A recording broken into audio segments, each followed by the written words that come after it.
جو جھوٹ بول کے کرتا ہے مطمئن سب کو، جو جھوٹ بول کے کرتا ہے مطمئن سب کو، وہ جھوٹ بول کے خود مطمئن نہیں ہوتا۔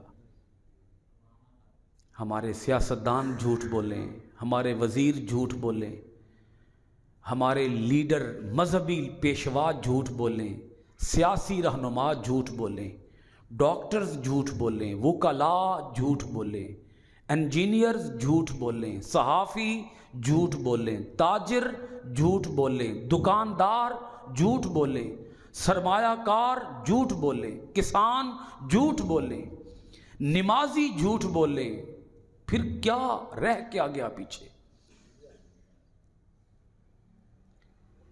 اور ایک حدیث پاک ہے، حضور نبی کریم علیہ الصلوۃ والسلام نے ارشاد فرمایا، جو شخص محض کسی کو ہنسانے کے لیے جھوٹ بولتا ہے وہ جہنم کی اتنی گہرائی میں پھینکا جائے گا، زمین اور آسمان کے درمیان جو فاصلہ ہے یہ کم ہے، اس سے بھی زیادہ فاصلے پر، اس سے بھی زیادہ گہرائی کے اندر اس جھوٹے کو جہنم کے اندر پھینکا جائے گا، اس سے بھی زیادہ گہرائی کے اندر، جو صرف لوگوں کو محض ہنسانے کے لیے جھوٹ بولتا ہے، جس میں وہ کسی کو دھوکہ نہیں دے رہا، وہ کسی کو نقصان نہیں پہنچا رہا، وہ کسی کا حق نہیں مار رہا، وہ کسی کے ساتھ دھوکہ دہی نہیں کر رہا، صرف محض ہنسانے کے لیے۔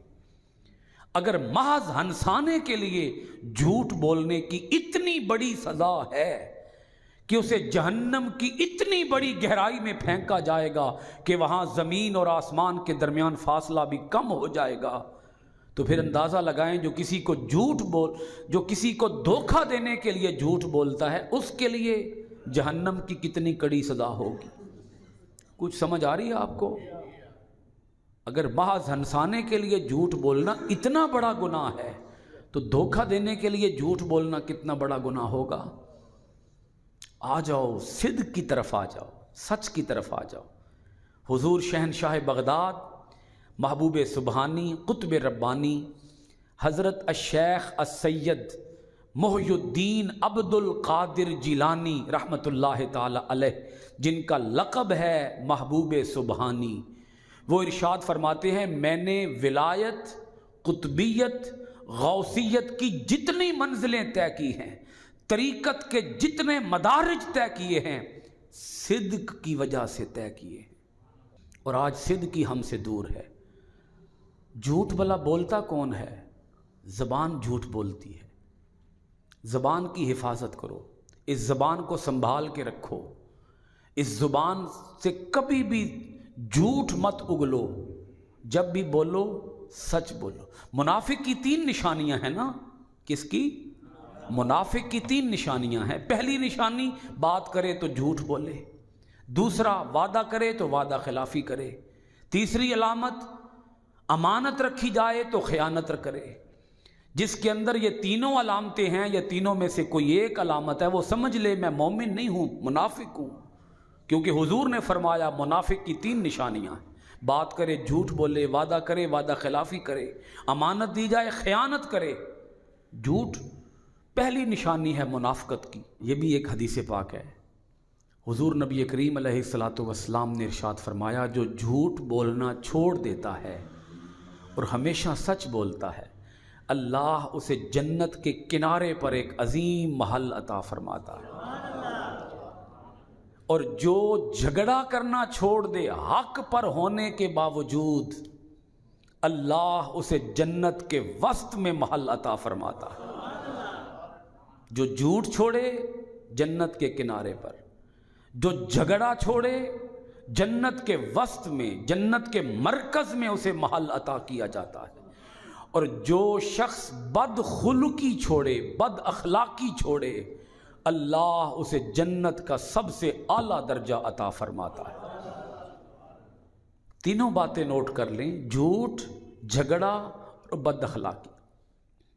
تو اللہ پاک فرماتا ہے، اے میرے پیارے پیغمبر، آپ کی طرف یہ کافر جھوٹ کی نسبت کرتے ہیں، آپ تو کیا، آپ کے تو غلام بھی جھوٹ نہیں بولتے، آپ کیا آپ کے نام لیوا کبھی جھوٹ نہیں بولتے؟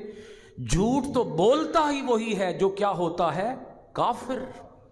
لا یؤمنون بآیات اللہ، پھر سنیں لفظ، انما یفتر الکذب الذین لا یؤمنون بآیات اللہ، جھوٹ گھڑنا اس کا کام ہے، یا جھوٹ گھڑنا ان لوگوں کا کام ہے جو اللہ کی آیتوں پر ایمان نہیں لاتے۔ جس کا اللہ کی آیتوں پر ایمان ہوتا ہے وہ کبھی جھوٹ نہیں بولتا۔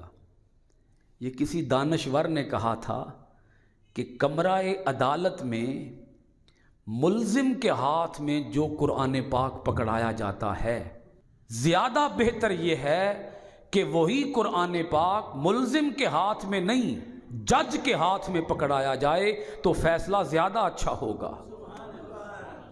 تو میری گزارش یہ ہے کہ جس کا اللہ کی آیتوں پر ایمان ہوگا، بولیے وہ کبھی جھوٹ نہیں بولتا۔ شرط یہ ہے کہ اللہ کی آیتوں پر ایمان ہو۔ آج ہمارا اللہ کی آیتوں پر ایمان کمزور ہے۔ اس قرآن مجید پر ہمارا ایمان، بولیے جب ایمان کمزور ہوگا تو پھر ہر طرف جھوٹ کا ہی راج ہوگا، پھر ہر طرف جھوٹ ہی بولا جائے گا۔